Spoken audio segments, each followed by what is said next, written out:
뉴스 정면 승부. 이동형의 뉴스 정면 승부.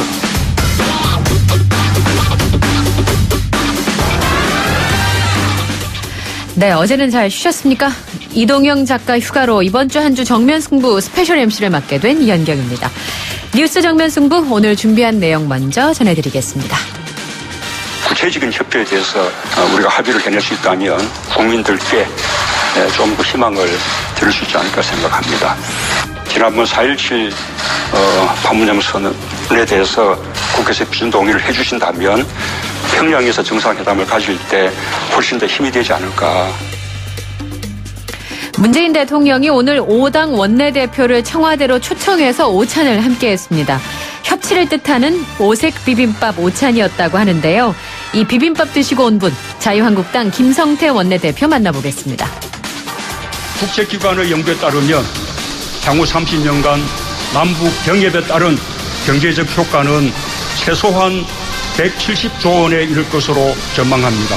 경의선과 경원선의 출발지였던 용산에서 동북아 6개국과 미국이 함께하는 동아시아 철도 공동체를 제안합니다.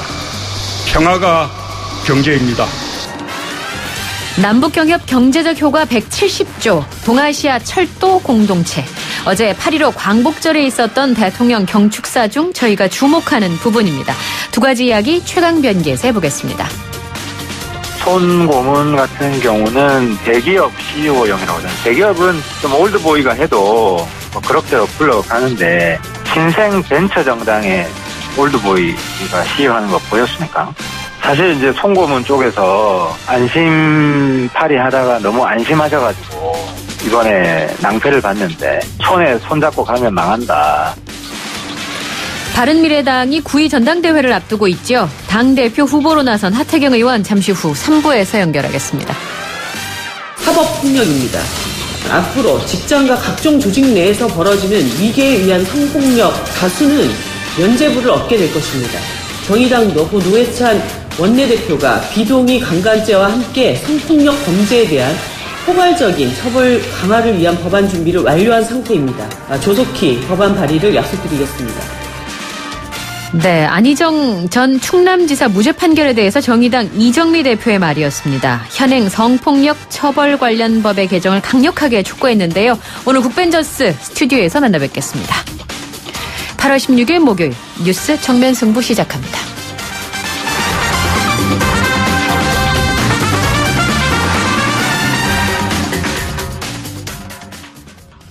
네, 오늘 청와대에서 문재인 대통령과 여야 5당 원내대표가 오찬 회동을 했습니다. 여야정 상설, 국정협의체 구성, 4.27 판문점 선언의 국회 비준, 선거제도 개편 등 다양한 얘기들이 나왔는데요. 제1야당의 입장은 뭘까요? 오늘 오찬 회동에 참석한 자유한국당 김성태 원내대표 연결해서 말씀 나누겠습니다. 의원님 나와 계시는지요? 예. 네. 안녕하세요. 김성태입니다. 네, 잘 지내셨습니까? 요즘 야당 원내대표가 잘 지낼 리는 없죠. 아, 그런가요? 예. 많이 힘들죠, 뭐. 네, 점심으로 삼계죽이랑 비빔밥 드셨다고 하던데 맛있던가요? 그렇죠. 아무래도 뭐 점심시간이니까 신나니까 네. 맛있게 먹었습니다. 네. 5당을 상징하는 색을 띤 오색 비빔밥을 이제 여야가 화합해서 민생법안 잘해보자 이런 뜻으로 준비한 거 아니겠습니까? 그렇습니다. 예, 오찬 회동 전에 나는 이제 뭐 이렇게 이제 뭐 삼계죽을 먹고 난 이후에 예. 이제 비빔밥이 나왔길래 그냥 이렇게 비볐습니다. 고추장 넣고. 그런데 이제 대통령께서는 그걸 비비지 않고 옆에 저에게 이게 빨간 이 생채무는 이거 자유한국당이다. 뭐 그리고 이제 계란 뭐라 그럽니까? 노란 계란 이렇게 위에. 네. 프라이드인 거요. 네. 뭐 이런 식으로. 아, 색깔까지. 대통령이 직접 의미를 설명을 했습니다. 네. 가시기 전에 할 얘기가 넘치는 자리가 될 거다 이런 말씀을 하셨던데 어떻게 말씀은 다 하고 오셨습니까?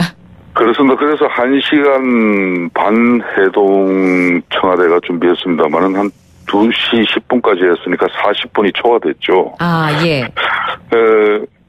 올 원내대표 회동은 문재인 대통령 취임 이후에 두 번째인데 네. 1년 3개월 만입니다. 게다가 작년 5월 19일 첫 회동은 대통령 취임 이후 10일 만에 열렸기 때문에 상징적인 의미는 있었지만은 실질적인 해난을 놓고 회동을 한 것은 이번이 처음이었다고 해도 무방할 겁니다. 네. 그러다 보니까 이 전국 해난들이 많은 것이고요. 이 비핵화를 비롯한 남북관계 문제, 어제 특히 대통령께서 평화가 경제다 뭐 이런 말씀을 해주셨지 않습니까? 그렇습니다. 그런데 뭐 어제 대통령 그 말씀 이후에 제가 이렇게 시중에 이렇게 민심은 경제가 평화지 어떻게 평화가 경제냐. 네. 대통령 말씀이 안 맞다는 이야기도 제가 전달을 했고 예. 또 소득주도 성장이나 탈원전 이런 최저임금을 비롯한 경제 해난 문제 네. 또 요 근래 지금 핫한 이슈로 떠오른 이 북한산 석탄 반입 문제 네. 뭐 이런 애교 안보 해난까지 포괄적으로 대화를 나눴습니다. 그래서 탈원전하고 북한 석탄 반입 문제 때문에요. 신경전 이런 기사가 벌써 올라오기 시작을 했거든요, 대표님. 대통령께서는 정부의 입장을 적극적으로 네. 뭐 입장을 가지는 반면에 예. 물론 뭐 5당 원내대표 중에 대통령의 말씀을 듣고 이해를 하신 정당 원내대표도 있겠습니다만은 제1야당 원내대표인 저로서는 대통령 말씀을 이렇게 수용하고 이해하기는 좀 쉽지 않았습니다. 그런 부분이 있었다 이런 말씀이시죠. 그렇죠. 특히 이 비핵화, 이 탈원전 석탄 문제에 대해서는 대통령께서 상당히 적극적인 입장이었고. 그러면 이제 아까 말씀하신 그런 부분에 대해서 반론도 충분히 말씀을 하시든가요? 그렇죠. 아무래도 네네. 그런 부분에 대해서 또 오해라는 표현도 있은 것이고. 오해라는 표현도 있었고. 좀 예. 너무 일방적인 또 주장이 다른 뭐 그런 입장도 있는 것이고. 네네. 그렇죠. 그렇지만은 이제 북한산 석탄 지금 밀반입 문제만 하더라도. 예. 지난주 외교부 차관이 국회를 방문해서 교수단체 원내대표들을 다 찾아가면서 설명을 했어요. 예. 그런데 공교롭게 저희 자유한국당 방문한 그날 북한산 석탄 반입은 일체 없다 그랬거든요. 러시아산 석탄이 들어왔다 그랬는데. 예. 외교부 차관 그런 설명하고 난 이후에 그 뒷날 간신청 발표에 따르면은 북한산 석탄이 많이 들어왔다는 거 아닙니까? 뒤늦게 밝혀진 건 아닐까요, 대표님? 그러니까 그 외교부 차관의 그 말이 벌써 신빙성이 없는 거 아닙니까? 그래서 저는 그런 부분의 문제도 지적을 했어요. 네. 이게 정부가 이 문제에 대해서 좀 진실성, 진정성 있는 입장을 가져야 국민들이 이해가 되어지고 네. 또 정부의 그 해명에 공감을 할 건데 지금 그렇지 않다. 이거는 상당히 외교적으로도 그렇고 국제적 신뢰를 상당히 상실할 수 있는 그런 문제이기 때문에 네. 앞으로 국정조사를 통해서 좀 면밀하게 이런 내용을 좀 밝혀내자. 네. 그래야 다시 이런 일이 반복되지도 않을 것이며 네. 대로 한국 정부가 국회 차원에서 이런 국정조사를 통해서 북한산 석탄이 반입된 어떤 그런 의혹에 대해서 명명백백하게 밝히는 의지가 있다 그러면은 대로 지금 손상된 이런 국제적 신뢰를 회복할 수 있는 거 아니겠냐. 이런 네. 입장도 대통령에게 전달을 했죠. 네, 국정조사하자 이런 말씀이신데 이 부분은 그렇습니다. 다음에 저희가 한번 좀 구체적으로 다뤄볼 기회를 좀 갖도록 하겠습니다. 대표님, 대통령이 제안한 여야정 상설 국정협의체가 굉장히 중요한 얘기거든요. 작년 9월에도 얘기가 나왔는데 상설이란 말은 일상적으로 본다는 뜻이고 국정을 여야정이 함께 논의하겠다는 건데 합의문 나왔는데 이제 뭐 확실히 되는 건가요? 이제 이런 모습을 자주 볼 수 있습니까? 예, 이 여야정 상설 협의체 구성이 네. 오늘 청와대 회동 합의문 첫 번째에 들어갈 정도로 작지 않은 의미를 가졌다고 봅니다. 네. 저는 대통령께서 그동안 일방 통영식 국정 운영, 그것도 자충우돌했던 그런 정책들을 앞으로 협치를 통해서 정상화시켰다는 그런 뜻으로 받아들이고 기꺼이 응했습니다. 네. 사실상 대통령께서 지난 대선 국면이나 대선이 끝나고도 협의체를 제안하셨는데 예. 지금까지 이렇게 허지부지 유야무야 됐던 것은 전적으로 대통령과 집권 여당의 책임이 크죠. 네. 정권 출범 이후부터 지속됐던 적폐 타령이나 인기 영합적인 정책 남발, 또 끊임없는 각종 인사 참사에도 아무런 책임 하나 지지 않는 그런 마이웨이를 고집하시지 않았습니까? 그런 측면에서 청와대가 불과 얼마 전에도 불쑥 제안했던 해체의 내각도 그 이후에 이런 방구 지금 없잖아요. 네.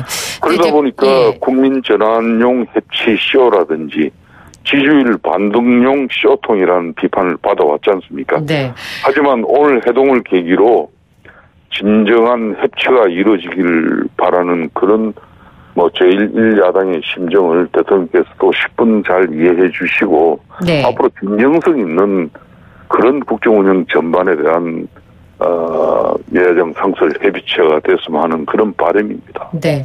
근데 대표님 그냥 저는 국민의 한 사람으로 봤을 때 사실 이전 정부에서는 눈도 안 마주치고 이렇게 같이 원내대표나 그 야당 대표들과 이렇게 회동한 적도 많지 않았습니까? 저 이제 그게 중계방송했던 게 제 기억에 나거든요.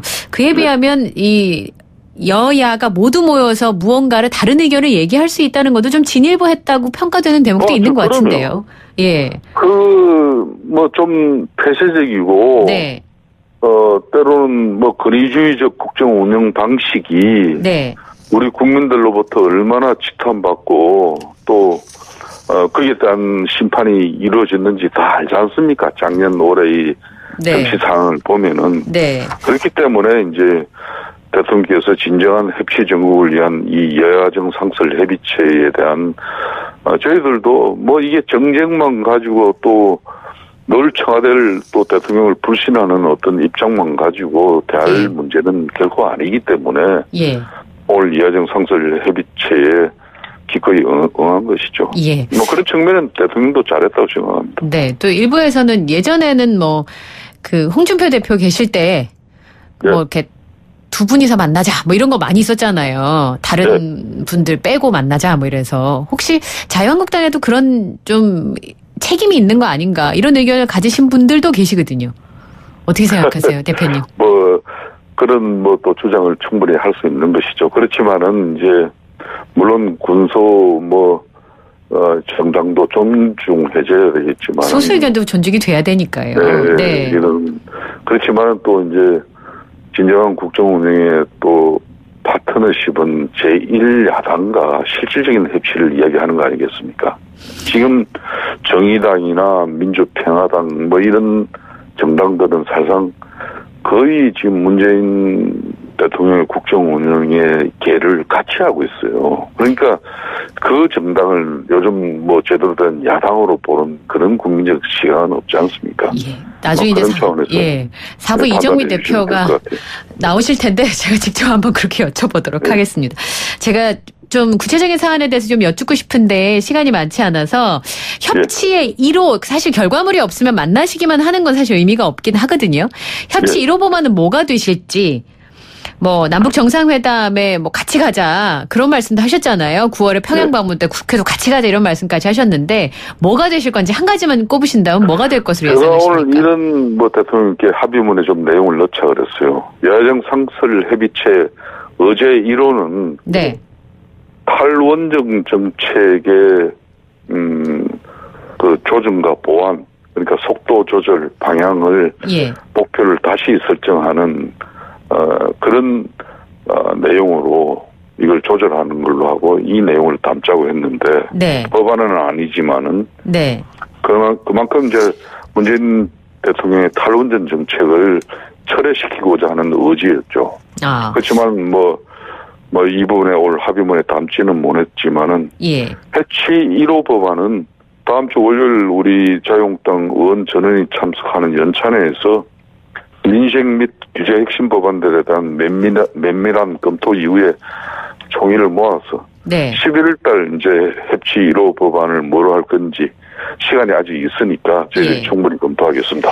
9월 달에 남북 정상회담 국회도 같이 가자 하셨는데 어떠세요? 같이 가셔서 사실은 오늘 같은 날 대통령께서 오당 원내대표 이렇게 조치를 했으면은 며칠 전에 뭐 이런 고위급 회담을 통해서 9월 달 남북 정상회담 하긴 하는데 날짜가 안 잡힌 뭐 9월 남북 정상회담이라. 근데 오늘 제가 느낀 뉘앙스는 대통령은 알고 있는 것 같아요. 남북 정상회담 날짜를. 대략적으로 이제 언론에서 이제 거론되는 시간도 있지 않습니까? 실질적으로 고위급 회담에서 그걸 뭐 비공개로 뭐 이런 뭐 양측의 뭐 이런 최고 지도자들만 아는 선상에서 뭐 이걸 보고가 됐는지 모르지만은 뭐 굳이 그걸 9월 달에 이렇게 만나면서 날짜를 숨긴 거 아닌가 나는 그런 의심을 가지죠.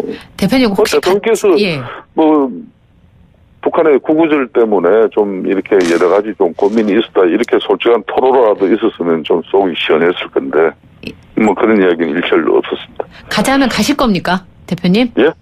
그 평양 정상회담 때 같이 가자, 뭐 국회도 같이 가자 그러면 이제 오당 원내대표님들 가실 수 있잖아요. 혹시 응하시세요? 이게 뭐 대통령 뭐 그런 자신의 희망장을 그것도 희망입니다. 희망인데 그걸 가지고 입법부가 국회가 어떤 그런 판단을 하는 부분은 각 정당별로 또 국회 차원에서 검토가 있어야 될 문제죠. 아, 검토가 있어야 되는 부분이다. 그렇습니다. 네, 개인적인 의견 전혀 없으시고요. 제가 개인적인 의견을 지금 이 자리를 통해서 아직 밝힐 단계는 아닙니다. 끝으로 사실 드루킹 특검은 김성태 원내대표가 단식하면서 얻어낸 결과물이라고 해도 과언이 아닐 텐데요. 종료가 열흘 정도 남았습니다. 기대만큼 성과가 나왔다고 보시는지요? 글쎄요. 이제 영장 청구를 특검에서 김경수 지사에 대해서 이루어지는 마당이니까 이제 사법부 판단이 남았죠. 그렇죠. 뭐 그런 모든 상황을 보고 판단을 하겠습니다. 네, 아직까지는 말씀을 좀 아끼시는. 그렇습니다. 연장해야 될까요? 혹시? 당연히 오늘도 대통령 회동에서 지금 드루킹 특검은 지금 특검에서 수사를 하면 할수록 더 많은 내용들이 나오지 않습니까? 또 초반부에 서울경찰청에서 얼마나 부실 수사를 통해서 이게 증거가 인멸되고 또 사실상 이런 경찰청에서 은폐 의혹까지도 받을 만한 그런 내용들이 많이 있는 걸로 알고 있어요. 그렇기 때문에 특검 수사 이 기간 연장은 불가피할 겁니다. 대통령께도 오늘 그 입장을 좀 밝혀달라고 했는데 뭐 코멘트가 없었죠. 네, 불가피할 것으로 예상한다 이런 말씀이셨는데요. 오늘 다녀오셔서 현장 내용 전해주셔서 감사하고요. 네, 지금까지 자유한국당 김성태 원내대표와 인터뷰가 있었습니다. 고맙습니다. 네, 감사합니다.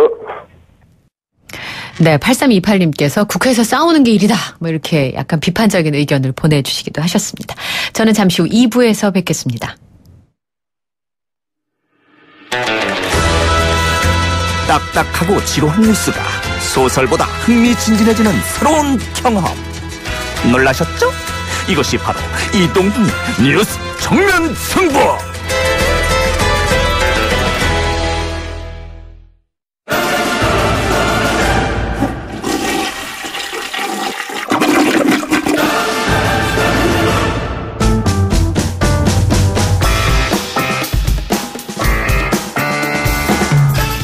네, 이동영의 뉴스 정면 승부 2부 최강변기 시작하겠습니다. 날마다 쏟아지고 있는 수많은 이슈를 대한민국 최강 변호사 그리고 최고의 기자가 시원하게 뚫어드리겠습니다.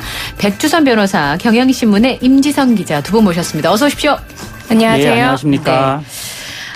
임 기자님, 어제 73주년 광복절이었습니다. 그 광복절 축사에서 남북 경제 공동체 구상을 밝혔는데 동아시아 철도 공동체 제안, 난생 처음 들어보는 어떤 내용입니까?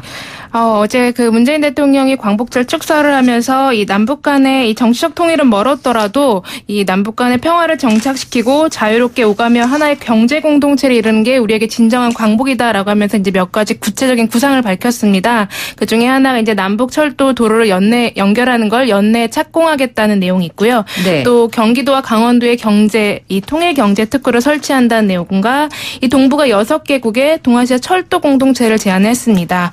이를 통해서 문재인 대통령은 앞으로 30년간 경제적인 효과가 이 170조 원이 된다라는 추산치 전망치도 같이 함께 내놨습니다. 네, 오늘 주식시장도 이것 따라서 굉장히 춤을 많이 췄는데 올해 안에 착공식을 갖는 것이 목표다라고 해서 이 날짜를 딱 얘기한 거는 좀 주목할 만한 대목이 아닐까요? 두 분 의견 어떠세요? 예. 예, 맞습니다. 이 정도까지 얘기를 하려면 사실은 이제 우리 정부하고 미국이 어느 정도는 그쵸. 얘기를 했다고 봐야 되고요. 아무리 예. 이제 남북 간의 문제이고 그리고 미국 관련이 없다고 볼 수도 있지만 이 한반도의 상황이 미국을 배제하고 어떻게 뭐 새로운 논의가 진전되긴 어렵기 때문에 이 정도 구체적인 시한까지 말할 정도라면 그리고 미국 정부의 뭐 구체적 언급은 아니더라도 충분히 협의가 되고 있다라는 그런 언급을 봤을 때는 어느 정도 얘기가 되고 있어서 이런 식으로 구체적인 네. 시기를 말씀하신 것 같습니다. 네. 다만 약간 조금 이 어쨌든 철도를 개선한다라는 부분은 뭔가 그 돈이 들어가고 사업인 부분이기 때문에 뭐 미국의 대북 제재라든지 유엔의 안보리 제재를 좀 이렇게 피해 나가기 힘든 상황이기 때문에요. 이거를 극복하려면 어쨌든 비핵화라는 부분이 좀 진전이 돼야지 가능한 부분이라서 그렇죠. 일각에서는 이걸 아직은 청사진 구상이다 정도로 볼 수 있고 또 한편으로는 지금 북미 간의 협상의 가장 쟁점인 이 비핵화냐 또 종전선언이냐 이거에 대한 이제 빅딜 얘기가 나오고 있는 와중에 북한 측에서 좀 더 구체적이고 진전 있는 이 움직임을 바라면서 북한에 주는 유인책이라는 설명도 꽤 있습니다. 근데 오늘 가장 주목했던 단어는 바로 희망 고문이 아닐까 싶은데요. 한국당의 김병준 비대위원장이 170조의 경제이익을 가져올 수 있다라는 발언은 심각한 희망 고문이 될 수 있다. 이렇게 비판했는데 두 분도 희망 고문이라고 생각하시는지요? 네, 저는 희망이라고 생각합니다. 예. 사실은 이 동아시아 철도 공동체 제안은 완전히 새롭다기보다는 생각해보면 우리가 일제시대 그리고 해방되고 나서 남북이 이렇게 분단되기 전까지는 한반도에서 중국으로 러시아로 유럽까지도 갔었고 네.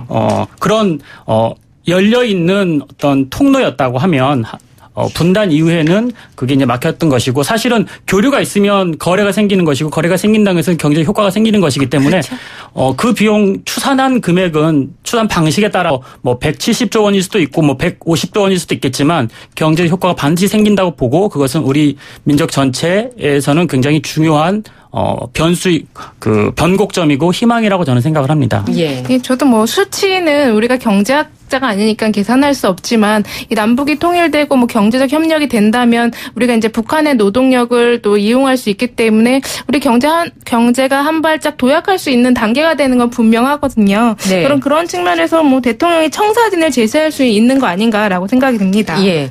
사실 언어가 통한다는 게 진짜 어마어마한 장점이잖아요. 말 안 통하는 게 제일 답답한데 사실 기업을 하는 사람들의 입장이라든지 경제를 할 때는 170조 원은 정확한지 어떤지 모르겠으나 더 될 수도 있고 덜 될 수도 있겠지만 아까 말씀하신 것처럼 그런 기대는 할 수 있다 이런 말씀이신 건데 근데 이제 아까 말씀하신 것처럼 미국까지 참여하는 경제협력 구상을 내놓은 거잖아요. 미국 쪽의 반응이 지금 제일 궁금하긴 합니다.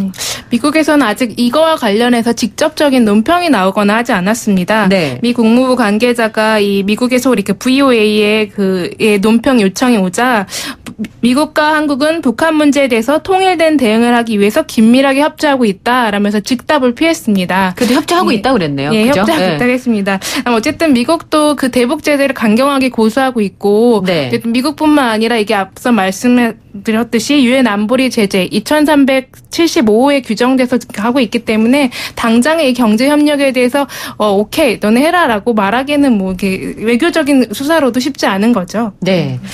사실 이 두 분이 경제 통이셔갖고 예전에 꽤 큰 증권사에서도 미래를 예측하면서 남북이 통일이 되면 굉장히 힘이 강해질 거다 뭐 이런 예측을 한 적도 있었잖아요. 네. 근데 그걸 이제 눈앞에서 보니까 이거 진짜 되는 건가 뭐 이런 생각을 하게 되는데 어쨌든 경제 제재를 비핵화든 뭐든 성과가 있어야 풀 수 있다는 게 미국 입장인 거잖아요. 네, 지금 현재 그렇습니다. 상황은. 그렇죠. 네, 네. 예. 실현 가능성은 충분히 있다고 보시는지요? 두 분께서는. 우리나라만 참여하는 것도 아니고 미국 그리고 6개국이 함께 한다는 건 사실 대한민국이 지금까지 이 상황과 좀 다른 측면이 있긴 한데. 그렇죠.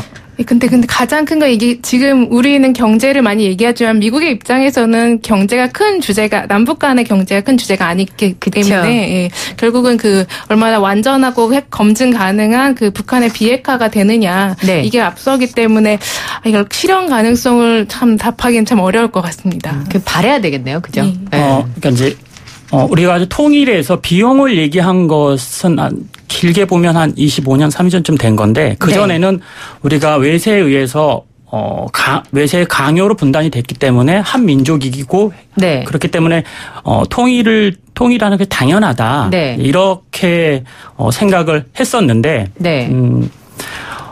이제 독일이 통일되고 나서 통일 비용이 많이 든다. 이런 얘기도 나오고 그리고 과연 그렇다면 통일되면 무슨 이익이 있냐. 이런 논의로 나왔고요. 그 당시 뭐 통일운동했던 내부에서도 네. 그 민족적 당위성을 넘어서 과연 어떤 효과가 있는가, 경제적 효과가 어떻게 되는가를 검토하게 됐고 그때 이제 철도 얘기도 막 나왔었고 비용도 이제 한번 추산해보고 그다음에 남한의 자본과 그다음에 북한의 노동력을 잘 결합하면 훨씬 더 시너지 효과가 있겠다 이렇게 했던 것이고 우리한테는 이제 그런 면이 굉장히 중요하고 네. 그리고 이제 미국에게는 사실은 그런 경제적인 면도 중요하고 중국을 견제하는 것도 중요한 부분이기 때문에 그런 것들을 잘 협의를 한다면 목표한 대로의 성과를 낼 수 있을 거라고 생각을 합니다. 예. 자, 김경수 지사에 대한 영장 청구 얘기를 좀 해봐야 될 것 같은데 구속영장이 임 기자님 어제 말씀하신 대로 청구가 됐어요. 예. 네. 이유가 뭘까요? 예, 이유를 여쭤보셨나요? 어제는 설명을 이렇게 하셨죠. 정치적인 선택을 할 수밖에 없을 거다. 특검은 되고 안 되고를 떠나서 이렇게 말씀하시잖아요. 그렇죠? 지금도 그 생각에 동의를 하고요. 어쨌든 예. 특검이 기간이 얼마 남지 않았고 특검이 출범 자체가 이 김경수 지사의 지사가 댓글에 공모했느냐, 조작에 참여했느냐 이거 핵심이기 때문에 그 핵심 쟁점이 가장 관건은 수사를 잘했느냐 관건은 결국 구속영장을 청구해서 발부됐느냐 네. 여부기 때문에 특검으로서는 구속영장 청구를 안 할 수가 없었을 것 같습니다. 다만 이 구속영장 청구했을 때 기존과는 좀 달리 업무방해 혐의만 적용을 했습니다. 그러니까 혐의가 그렇죠. 예, 생각과는 좀 다른 측면이 있더라고요. 예전에 그 정치자금법에 대한 부분은 또 빠졌기 때문에 공직선거법 위반 혐의에 대한 또 빠졌기 때문에 예. 구속 여부가 좀 어떻게 나올지 저도 좀 관심 있게 지켜보고 있습니다. 아까 말씀하신 것 중에 제일 중요한 게 킹크랩 시연회를 받느냐 못 받느냐 이게 제일 중요하잖아요. 예. 근데 그거를 뒷받침하는 물증이 없는 것 같습니다. 진술 외에는. 드루킹의 진술이 좀 번복된 면이 있고요. 예. 그리고 그렇기 때문에 그 외에 이 드루킹의 진술 그리고 번복된 것을 재차 이제 반박할 수 있는 정도의 물증이 있어야 되는데 네. 있는가가 좀 의문이고 네.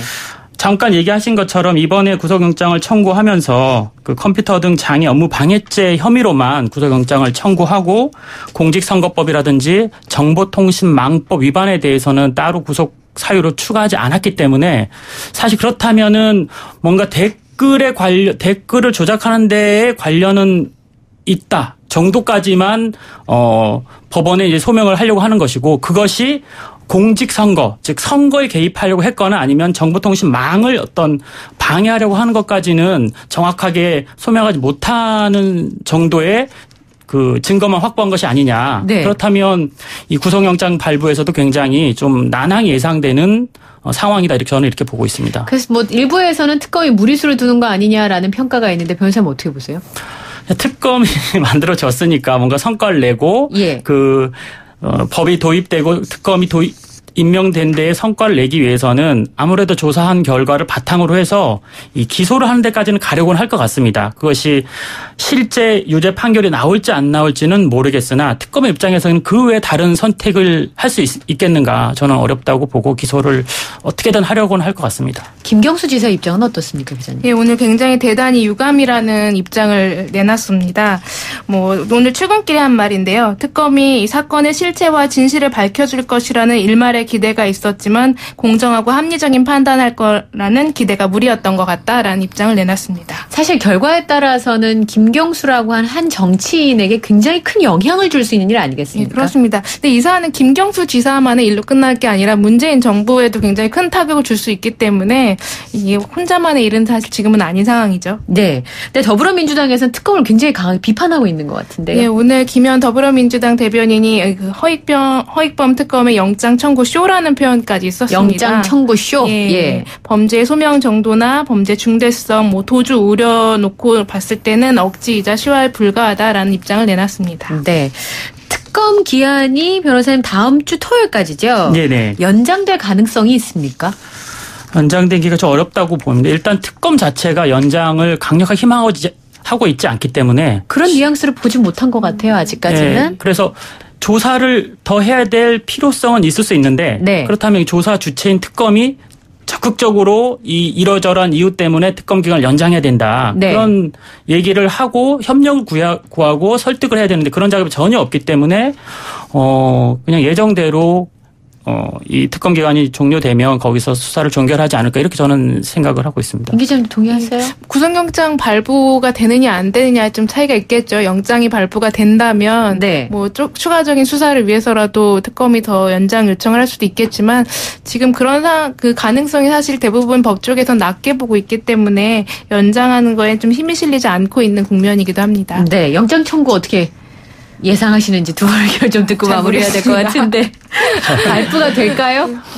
일단 현직 도지사이고 네. 그리고 지금 청구한 그 범죄의 혐의가 전체 조사 내용이나 특검 도입의 취지에 비춰보면 조금 그러니까 경미한 사유를 청구한 것이라서 그런 걸 봤을 땐 전 조심스럽긴 하지만 네. 청구 가능성이 좀 낮지 않나 이렇게 봅니다. 양쪽의 신빙성이 둘 다 흔들리는 그 상황이지 않겠습니까? 양쪽의 네. 진술이. 그럼 이제 다만 진술이 흔들리는 정도가 드루킹 쪽이 더 많이 흔들리고 있기 때문에 우리 이걸 여러 가지 상황을 판단해 봐야 되는데 하지만 또 우리가 모르는 특검만이 갖고 있는 또 숨겨진 증거가 있을지 예. 모르는 일이지 않습니까? 네, 물론 네. 그렇습니다. 그러니까 사안을 예측하기는 좀 어렵습니다. 예. 지금 사실 아까 김성태 원내대표는 새로운 사실이 속속 나온다고 하는데 사실 언론지상에 그런 알려진 새로운 사실은 없는 것 같고요. 그러니까 제가 느끼기에도 특별하게 새로운 사실이 나온 건 아직까지는 없는 것 같은데 네. 그게 없는 한 지금의 상황으로 봤을 때 가능성이 높은 것 같지는 않다. 그렇죠. 예. 네, 그러나 그렇습니다. 우리가 내용을 다 아는 게 아니니까. 그렇습니다. 물론 그렇습니다. 예, 좀 지켜봐야 된다 이런 입장이신 것 같아요. 오늘 저희가 특활비 얘기를 좀 하려고 그랬는데 남북 철도 논술 얘기하다가 여기까지 해야 될 것 같습니다. 오늘 최강병기는요 백주선 변호사 그리고 경향신문의 임지선 기자와 함께했습니다. 고맙습니다. 예, 고맙습니다. 네, 정민호님께서 분담 비용 해소까지 하면 경제 가치가 더 올라가는 거 아닌가 하는 의견을 보내주셨습니다. 저는 3부에서 뵙겠습니다.